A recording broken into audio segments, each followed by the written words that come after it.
medicação. Vale a pena. Muito bem com a situação. Janeiro Branco surgiu em 2014 com o objetivo de promover a saúde mental da população. Segundo a Organização Mundial da Saúde, nos últimos anos as doenças mentais tiveram um aumento considerável e esse resultado é motivo de grande preocupação entre os profissionais da saúde. Os idealizadores da campanha perceberam um movimento da maior parte da população em relação às expectativas e desejos para uma boa saúde e bem-estar que surgem com a chegada de um novo ano. Desta forma, o mês de janeiro foi pensado estrategicamente para que seja o pontapé inicial para fortalecer esses cuidados. E para falar mais sobre este assunto, eu recebo no estúdio da Rede Alesp a doutora Marcela Bianca, que é neuropsicóloga. Doutora, seja bem-vinda. Muito obrigada pela sua participação aqui na Rede Alesp. Obrigada pelo convite. Doutora, antes da gente falar então um pouquinho dos transtornos mentais, um pouquinho de tratamento, diagnóstico, eu queria falar um pouquinho sobre a campanha, né, Janeiro Branco, que inclusive foi idealizada aí por um grupo de profissionais da saúde, né, psicólogos, em Minas Gerais, e depois as outras cidades foram aderindo a esse movimento. Eu queria saber a sua opinião sobre essa campanha. É realmente importante falarmos mais sobre este assunto? Existe realmente essa necessidade em vista das estatísticas de problemas de pessoas com problemas na saúde mental? Sim, eu digo que o Brasil é o 8º onde existe problemas de suicídio.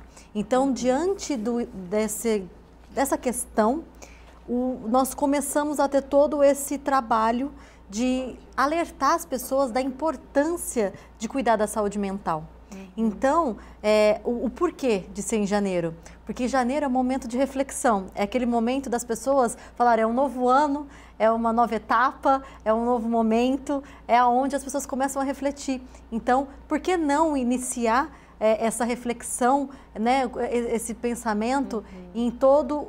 Já no início do ano. Exatamente, diante do mês de janeiro, nessa época. O início do ano é um momento de esperança, né, doutora? Exato. Onde a gente realmente cria expectativas, cria metas, a gente não quer cometer os mesmos erros, quer dizer, então é um momento ideal aí já começar janeiro falando sobre esse assunto. Exatamente. Doutora, a sua especialidade, então, você é neuropsicóloga. Acho que nem todo mundo que nos assiste sabe exatamente do que trata essa especialidade. Eu queria que a senhora contasse um pouquinho, então, como que é o trabalho da senhora na prática? Então, eu trabalho tanto com aspectos cognitivos, que seria a memória, a atenção, a capacidade intelectual, e também os aspectos emocionais. A partir de uma avaliação neuropsicológica, eu consigo fazer algum diagnóstico diferencial.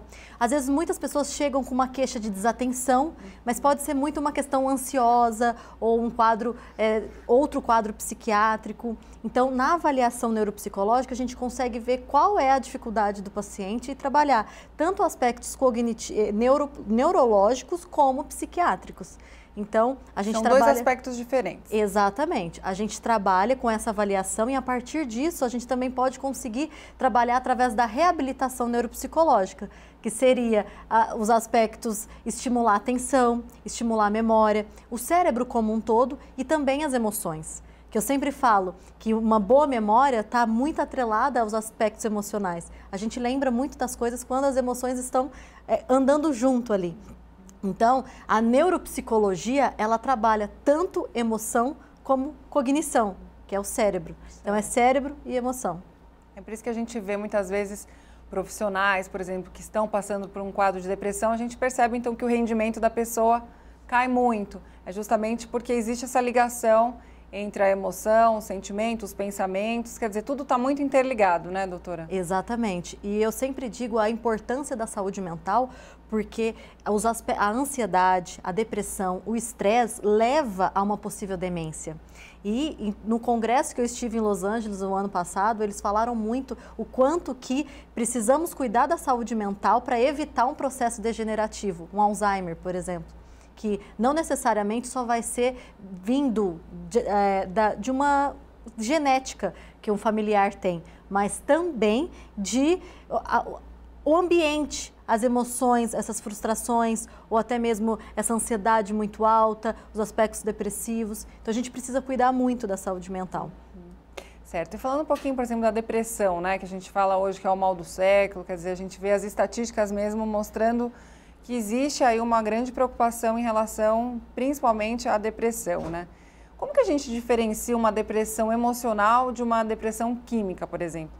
Eu digo isso porque eu já escutei casos onde a pessoa, de repente, estava com um quadro de depressão e todo mundo imaginou, não, essa pessoa está com questões emocionais, pendências, coisas que ela precisa resolver, mas, na verdade, após ela fazer um exame, ela descobriu que ela estava com uma deficiência de uma substância no corpo. Quer dizer, existe essa diferença, então, quando a questão é emocional e quando ela é química? Então, a gente sabe que mesmo ela sendo emocional, ela vai afetar a questão dos neurotransmissores no cérebro. Então, é onde tem uma queda e aí é onde a gente fica com mais apatia, mais desânimo, uma tristeza. Então, tem uma relação direta. A questão é que a diferença entre depressão e sintomas depressivos. Os sintomas depressivos, você pode apresentar uma tristeza, mas não necessariamente ter um quadro de depressão que é patológico. Então, sempre a depressão, o quadro que é considerado a doença, ela tem baixos níveis de neurotransmissores, o que causa toda essa questão química, né? Que a gente precisa tanto fazer um acompanhamento psicológico para lidar com essas situações e também um acompanhamento farmacológico através dos medicamentos. Certo. E, doutora, quais são os transtornos mentais mais comuns hoje em dia? Eu falei da depressão agora, mas que outros transtornos são comuns e realmente têm preocupado aí os profissionais da saúde? Hoje nós falamos também muito a respeito da ansiedade. A ansiedade é algo que vem acometendo muito, principalmente nessa questão do fast, da tecnologia, do rápido, vem afetando muitas pessoas. E, além da depressão, também temos o transtorno bipolar, temos o transtorno do pânico. Então, tudo isso são doenças ligadas aos aspectos psiquiátricos que afetam a saúde mental. Quando a gente fala de diagnóstico, doutora, como diferenciar? Eu digo isso porque existem alguns transtornos em que os sintomas são muito parecidos, né? Como que dentro da sua especialidade você consegue realmente dizer, não, essa pessoa é bipolar ou essa pessoa tem um transtorno de ansiedade, em vista de que às vezes os sintomas são bem, como eu mencionei, são muito parecidos. É possível afirmar que a pessoa tem determinado transtorno com base em sintomas? Sim, a gente precisa também lembrar que é importante acompanhar a pessoa com o tempo. Então, normalmente, os psiquiatras, os psicólogos, eles acompanham o paciente e verificam todo o histórico que ele apresenta. Eu, como neuropsicóloga, utilizo também algumas escalas que avaliam os aspectos da ansiedade, da depressão, sintomas psiquiátricos. Então, a gente consegue delimitar um pouco mais qual seria o tipo de transtorno associado. E, doutora, ainda falta informação em relação à saúde mental, quer dizer, ainda é um tabu esse assunto na nossa sociedade, até a importância da campanha, quer dizer, provocar mesmo essa reflexão de alguma maneira, chamar a atenção da população para esse tema, justamente porque ainda existe um certo preconceito um medo ou uma vergonha, não sei qual seria, né, o adjetivo aí, mas uma dificuldade às vezes das pessoas reconhecerem que elas precisam de ajuda? Sim, muito grande. Eu acho que de pouco tempo para cá tem melhorado, mas ainda não como a gente espera. Por quê? A questão maior é as pessoas aceitarem que tem um problema. Todo mundo acha, por exemplo, que a ansiedade é normal. A ansiedade, os sintomas ansiosos é normal, mas a ansiedade em si, que é algo patológico, é uma doença, ela precisa ser tratada. Então, tem pessoas que, às vezes, banalizam os sentimentos, as emoções e acaba deixando de lado isso. E também tem muito a questão do tabu, né? Ir a um psicólogo, falar das emoções, falar de sentimentos, ter o contato com isso. Então, as pessoas ainda têm um pouco de preconceito também a respeito. Eu vejo muito também, até mesmo na questão da clínica, do Janeiro Branco, né, do lançamento de um plantão psicológico, quantas pessoas, às vezes, não aceitaram, acharam assim, será que eu vou, não vou? Então, nós estávamos dispostos a atender e as pessoas ficaram um pouco receosas, sempre questionavam muito, não sabiam se iriam ou não. Então, eu vejo que ainda tem um pouco de trava, uma resistência aí das pessoas. Doutora, ainda falando um pouquinho a questão da depressão, né, algo que a senhora comentou que me chamou a atenção, as pessoas às vezes confundem um pouco uma tristeza profunda com uma depressão, né, Quer dizer, às vezes a pessoa está passando por uma fase difícil, está mais triste, está mais amuada, as pessoas já não, está com depressão, né? As pessoas às vezes já vão com esse diagnóstico. Sim. Como diferenciar, né, uma tristeza, vamos dizer, que está dentro do que seria algo normal para um quadro de depressão? Então, a tristeza é uma emoção. A depressão já é um transtorno psicológico. E essa tristeza é quando é um momento. A partir do momento em que essa tristeza ela fica recorrente e impacta no dia a dia da pessoa, aí sim pode ser uma doença, como a depressão. Então eu sempre digo que diferenciar do normal para o patológico, de uma tristeza para uma depressão, é o quanto isso está impactando na vida da pessoa. Quantas vezes ela está deixando de, por exemplo, encontrar os amigos que encontrava, ou às vezes não está conseguindo ter uma frequência no trabalho, está ficando muito isolado, que esse isolamento acaba acontecendo. Então, dependendo da forma e do quanto que isso está impactando na vida da pessoa, é que a gente verifica se é patológico ou não. Certo. E quando a gente fala em tratamento, né? A senhora mencionou a questão da terapia, o uso de medicamentos também. Existem outras técnicas, outras ferramentas que podem ajudar uma pessoa que está com um quadro de depressão, por exemplo? Olha, o mais indicado são essas formas mesmo, porque a terapia a gente consegue trabalhar o autoconhecimento. Então, através disso, a pessoa vai começar a colocar no dia a dia algumas questões que ela não está conseguindo lidar. Então, eu acho que a terapia ela consegue direcionar e, além disso, o medicamento. Porque o medicamento faz com que as pessoas, aquele nível de depressão, aqueles sintomas imediatos, ele minimiza. Por quê? A terapia é algo de médio e longo prazo e o medicamento ele já faz um efeito mais rápido. Então, tem muitos casos que é preciso entrar com a questão medicamentosa, que a gente faz esse trabalho. Mas eu digo que é sempre importante, o primeiro passo é a pessoa aceitar ter um acompanhamento. E a partir disso, ir lidando com esse tratamento no decorrer do dia, das atividades e tudo mais. E, doutora, esse tratamento é apenas um tempo? Como que é assim? Quer dizer, a pessoa que está em depressão, começa a tomar esse medicamento, costuma demorar muito para ela parar de tomar o medicamento? Quer dizer, tem pessoas que tomam a vida inteira. Como que funciona isso? Então, se a gente não trabalha com a psicoterapia associada ao medicamento, é difícil a pessoa se livrar do medicamento, porque é como se estivesse diminuindo realmente os sintomas e não está tratando a real causa. Mas só que cada caso é um caso, a gente não pode falar de um tempo. Eu digo que uma terapia ela tem que ter no mínimo 6 meses de duração, no mínimo assim.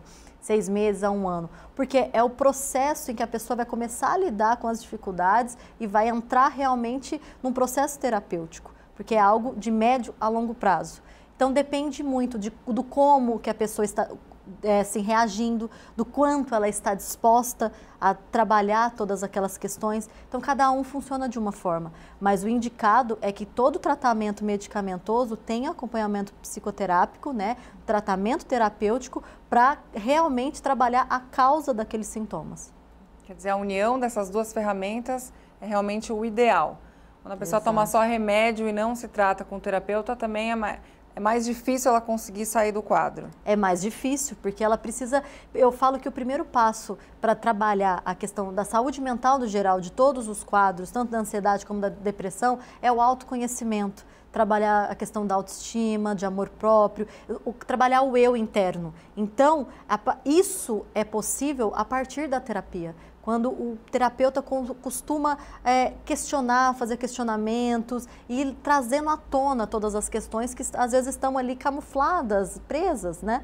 Então, normalmente, o medicamento, ele só tira aquela ansiedade ou aquela depressão, aqueles sintomas daquele momento. É aquela questão química que eu disse do cérebro. Que está sendo afetada pelas emoções. Exatamente. Imagina a rede elétrica de uma cidade. É como se a ansiedade fosse alta voltagem nessa rede e aí causa problemas, né? E a questão da medicação é para diminuir, para equilibrar. E a mesma coisa da depressão, é a baixa voltagem também que faz com que vai ter alguma falha de comunicação na rede, é onde funcionam esses neurotransmissores. Então o medicamento é para equilibrar, manter esse equilíbrio. Mas trabalhar com as emoções a gente consegue fazer através da psicoterapia. Certo. A questão também de se alimentar bem, praticar esportes, outras coisas também precisam ser faladas, doutora? Será que as pessoas estão se cuidando aí? Sem dúvida. Eu, como neuropsicóloga e também como meu trabalho, né, de doutorado sobre reserva cognitiva, eu falo da importância da gente ter o controle das doenças, tanto de colesterol, diabetes, fazer sempre exames recorrentes, frequentes, e também o quanto que a gente precisa cuidar da alimentação, da prática física, do cérebro. Estimular o cérebro também é importante, fazer atividades cognitivas, aprender algo novo. A educação, aprender algo novo também é um benefício, tanto para a saúde mental como para a saúde cognitiva. E, sem dúvida, a questão da meditação e tudo mais. Eu acho que são aspectos que a gente precisa... Eu digo que a palavra para ter uma saúde mental e ter uma questão da longevidade é o equilíbrio. A gente tem que ter o equilíbrio em todas as questões. Na questão das emocionais, físicas, comportamentais, de alimentação. A questão espiritual também é colocada, doutora? Sem dúvida, também é importante. Se fala mais sobre isso? Sim, se fala muito sobre isso, da questão da espiritualidade, sem entrar em religião. O quanto é importante manter a questão espiritual também em equilíbrio, balanceado. Então, eu acho que é um conjunto importante. Certo. Quando eu falo de meditação, a gente entra muito nessa questão da espiritualidade, do além do aqui. E essa questão que a senhora coloca de estimular mais o cérebro, que tipo de exercício assim que a gente consegue colocar no nosso dia a dia para estimular o nosso cérebro? Teria alguma dica nesse sentido, doutora? Olha, o importante é fazer um jogo, algum desafio, no modo geral. Tem pessoas que eu sempre falo, por que não jogar um dominó, jogar uma dama, um xadrez, fazer palavras cruzadas? Isso é muito importante. Eu falo assim, que é como se fosse numa academia. Tem várias atividades, jogos e desafios que são importantes para fazer, que isso apresenta um bom desempenho no cérebro. Mas aí, quando a pessoa tem algum problema neurológico ou quando ela quer estimular algo mais especificamente, aí é um trabalho realizado à parte. Mas é possível as pessoas começarem a brincarem com os amigos, com os filhos, com o marido, com os familiares e tudo mais. Colocar jogos, às vezes, para entreter e não ficar cada um no telefone e, às vezes, né, acaba distanciando isso.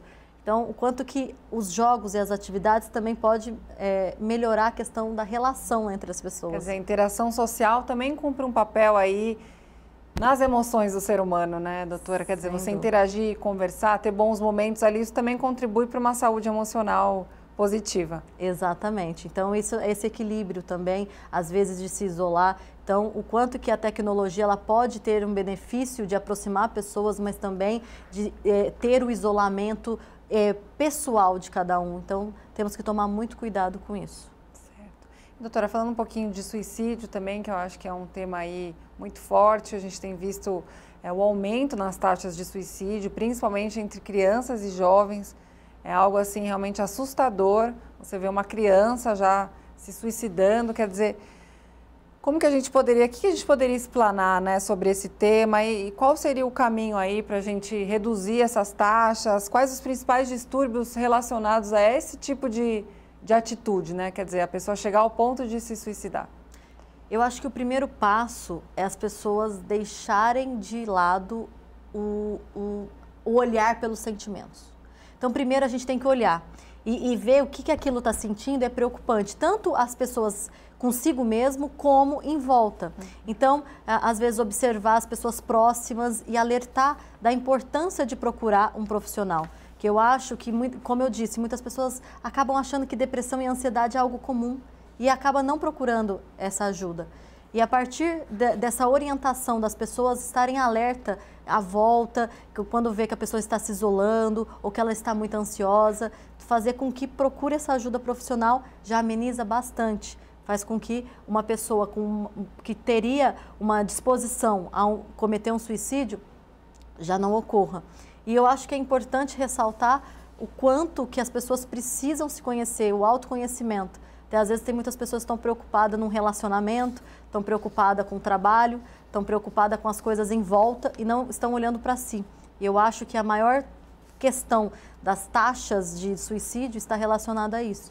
E quando se fala em criança, a gente nota a dificuldade também das crianças, às vezes, expressarem as emoções ou algo dentro da família, do ambiente familiar que está podendo ter uma predisposição. A gente sabe que a genética também influencia, mas a gente precisa ter esse olhar de modo geral das pessoas que estão à nossa volta e com nós mesmos. Doutora, como que a gente sabe que é o momento da gente buscar uma ajuda profissional ou todo mundo deveria buscar uma ajuda profissional? Olha, é um pouco relativo. Eu acho que a gente não precisa procurar um psicólogo apenas quando se tem uma questão a ser tratada, um sintoma, uma tristeza ou uma ansiedade. A gente pode procurar um psicólogo também para ter um autoconhecimento, para se conhecer um pouco mais, para melhorar, às vezes, algumas dificuldades que encontra no dia a dia, como às vezes falar em público, algumas situações de trabalho, dessa questão com o chefe, de estudo. Não precisa de ter um sintoma para procurar um psicólogo, mas quando existe um sintoma e que isso está impactando na vida da pessoa, está deixando com que ela deixe de fazer algumas coisas, aí sim também é um alerta que precisa de uma ajuda de um profissional.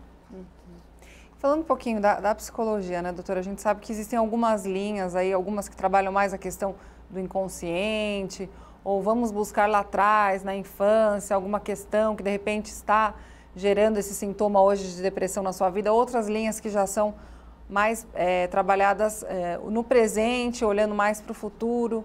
Na sua visão, né, como neuropsicóloga, qual seria a linha mais indicada, se é que é possível indicar uma linha mais adequada?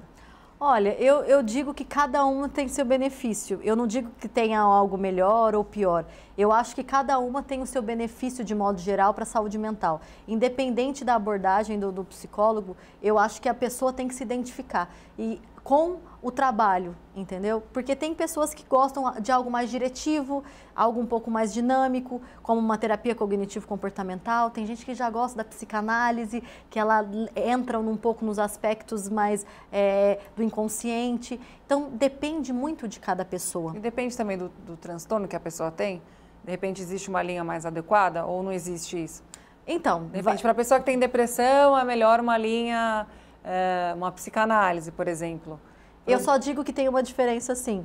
A terapia cognitivo-comportamental, por exemplo, que ela é mais diretiva, ela resolve aquela situação daquele momento.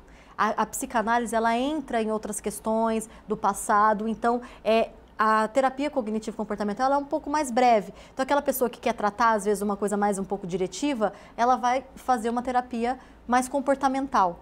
Agora, quando tem outras questões que também envolvem, pode até ter mesmo uma depressão, que quer lidar também com outras questões, entender de onde vem isso, algo um pouco mais profundo. Mais profundo? Aí tem uma questão da psicanálise. Não que a terapia cognitivo-comportamental não seja a questão de profunda e tenha uma relevância, mas eu acho que ela é um pouco mais objetiva do que a psicanálise, mas é importante tanto quanto. Depende de cada pessoa, de cada trabalho, da aceitação. Eu acho que vai muito do paciente mesmo. E da abordagem do profissional, né? Então, eu acho que é encaixar ali. Seria, na verdade, a pessoa procurar um terapeuta e experimentar e ver se aquele método, enfim, está sendo eficiente. Exatamente. Quer dizer, cada um tem a sua... É muito particular essa escolha. Exato, porque tem psicólogos que são mais ativos, que conversam mais, né? Tem outros que já não interagem. Escutam mais e anotam mais. Exatamente, então a gente tem que ver o que se identifica, né? Porque já pensou se a pessoa tem uma necessidade de falar muito e talvez não quer muito trabalhar, ou a questão da escuta, mas não que não tenha, mas é menos. Ou senão aquela pessoa que não consegue falar, e aí é difícil, né? Uma abordagem que só ouve mais. Então, eu acho que é cada um a se adaptar a uma abordagem e se identificar com ela. E, doutora, quando a gente fala de criança, né? Porque o adulto, ele tem uma maior facilidade de se expressar ou dizer, né? Não estou bem, estou ansioso ou estou triste. Quer dizer, a gente tem uma maior facilidade de entender o que está acontecendo com a gente, ainda que não seja muito fácil às vezes. Agora, com a criança é muito diferente, porque muitas vezes a criança não tem condição de se expressar, ainda não tem as ferramentas, os recursos que um adulto tem. Que dicas a gente poderia dar, né, para o nosso telespectador? Quer dizer, como que os pais... Eu acho que aí vai caber aos pais muito observar, né, se a criança está bem, se ela não está. Que tipo de sinais uma criança manifesta que ela está precisando de ajuda? A partir de que idade seria interessante os pais já colocarem os filhos numa terapia? Como que é isso? Então, eu trabalho com crianças desde do recém-nascimento, né, de recém-nascidas, porque eu trabalho essa questão do desenvolvimento, de como avaliar se está dentro do normal ou não.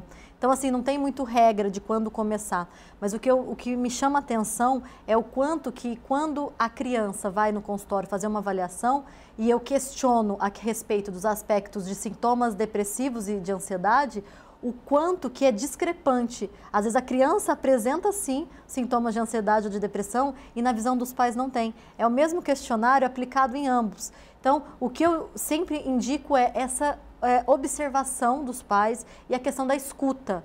O pai precisa dar a oportunidade do filho falar, questionar, realmente observar como que está sendo o comportamento dele em casa, na escola. Será que está tendo algo que ele está um pouco retraído ou um pouco agitado demais? Então, eu acho que vale a pena ter essa observação e, caso julgue necessário, procurar um profissional.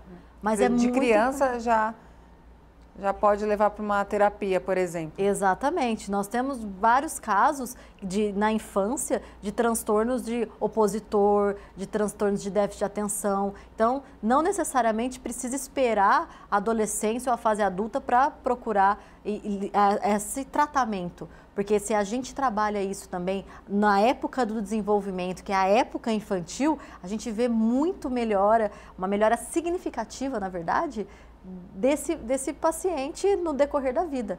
Então, tem aquele paciente que é o opositor, que sempre retruca. A gente tem que diferenciar também o que é birra do que pode ser um transtorno.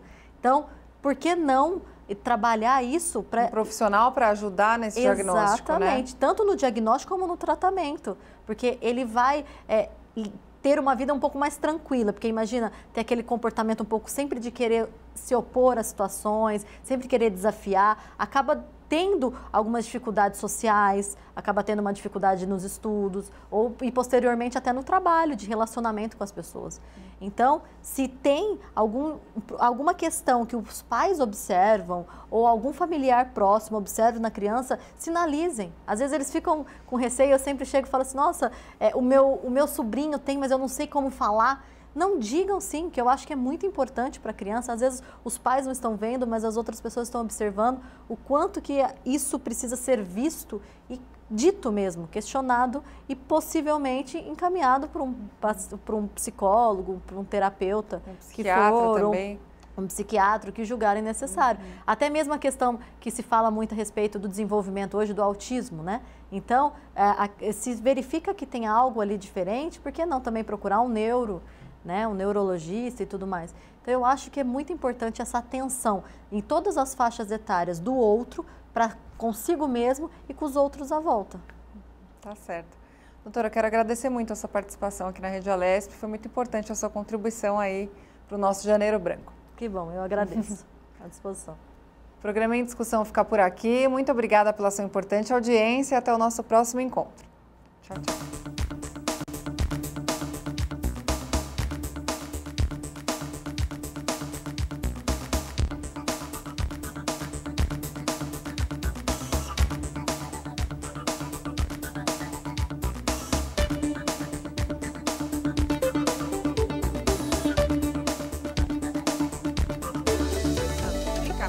Vale a pena.